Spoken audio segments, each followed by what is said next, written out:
La Villa de la Trinidad, fundada por Diego Velázquez en 1514, guarda una fantasía particular para sus pobladores y visitantes. Conocida como la ciudad más conservada del Caribe, sus habitantes y autoridades cuidan con esmero el patrimonio de su arquitectura. No hay en el centro histórico ninguna casa de fachada moderna, todas datan de la misma época. No hay mezcolanzas de estilos ni de épocas. Los patios interiores permiten sentir un soplo de brisa escapado del abrasador clima de la región. Los trinitarios modernos acostumbran a vivir y a convivir con el pasado de la conquista y la opulencia colonial que sus abuelos supieron conservar. Podemos apreciar algo maravilloso.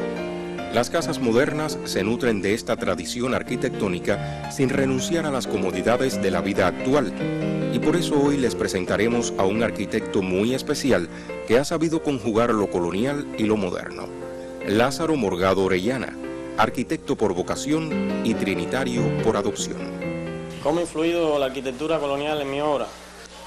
Pues bueno, todos los profesionales que llevamos ciertos años trabajando sabemos cuán diferente es la teoría de la praxis de la arquitectura, que cuando terminamos la universidad pues hemos adquirido una serie de normas, conceptos y cánones que a lo largo de la historia han determinado una manera de hacer la arquitectura, y la arquitectura colonial siempre se fue adaptando cada vez más a las necesidades, a la cultura, a la idiosincrasia de los pueblos donde se asentó, y creo que eso ha sido lo principal que me ha aportado el haber trabajado y haber estado vinculado con el proceso de la restauración y conservación de la arquitectura aquí en Trinidad.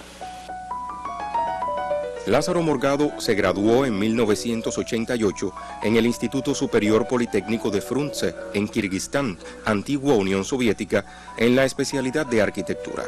Pronto vino a trabajar a Trinidad y colaboró en la obra más importante que ya se reconstruía en la villa, el proyecto de Santa Ana.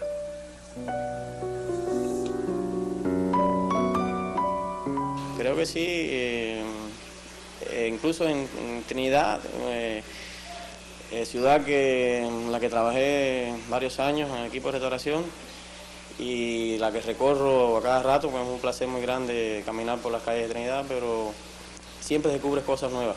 Pienso que es una fuente inagotable para cualquier arquitecto de inspiración y de realización.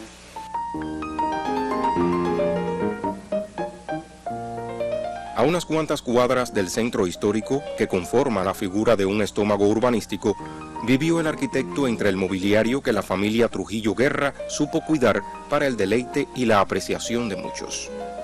Vivió entre porcelanas de Viena, opalinas, biscuit, mármoles, fuentes y muebles hermosamente tallados, con detalles de ebanistería que parecen esculturas.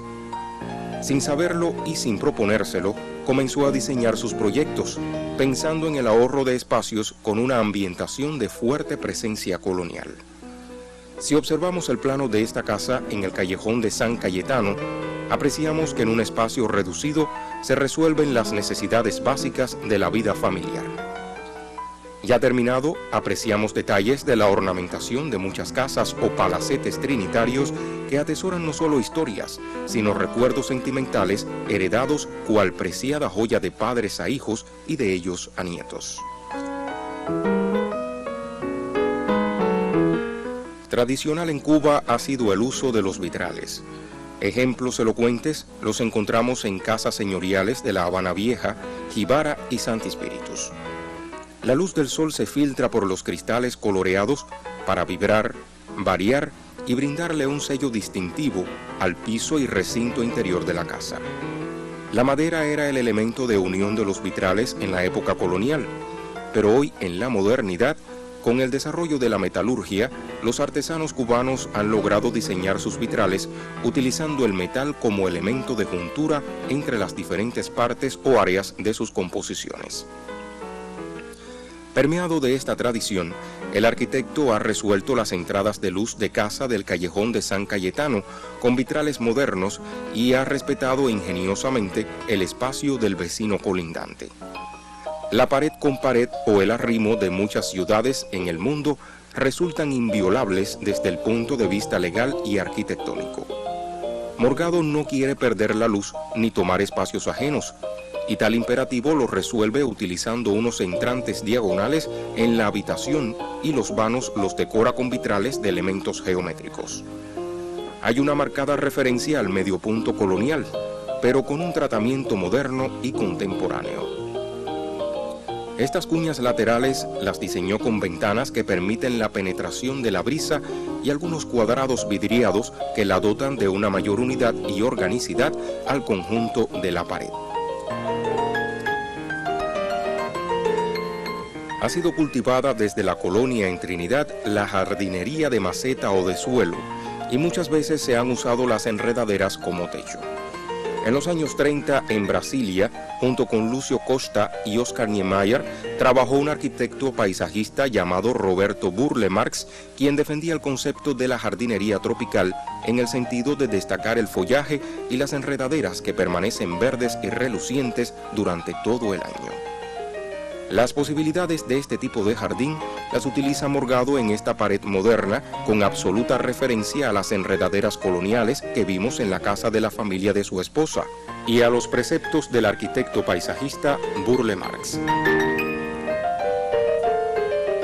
Las enredaderas no tapan la luz, pero nos libran del penetrante calor del sol. El follaje y el verdor del jardín del patio central colonial tiene cierta presencia en esta pared diseñada por Morgado en la modernidad de sus proyectos. Lázaro Morgado trabajó más de 2 años en el levantamiento urbanístico de la villa. Ello significó mucho para la oficina del conservador de la ciudad, pues clasificó según su estado constructivo y su fecha de edificación cada una de las casas trinitarias. El resultado de esta labor investigativa sirvió para apoyar las tesis de los verdaderos límites del casco histórico con pruebas científicas y de técnicas constructivas. Sirvió para desmentir afirmaciones sin basamento que negaban tales cuestiones.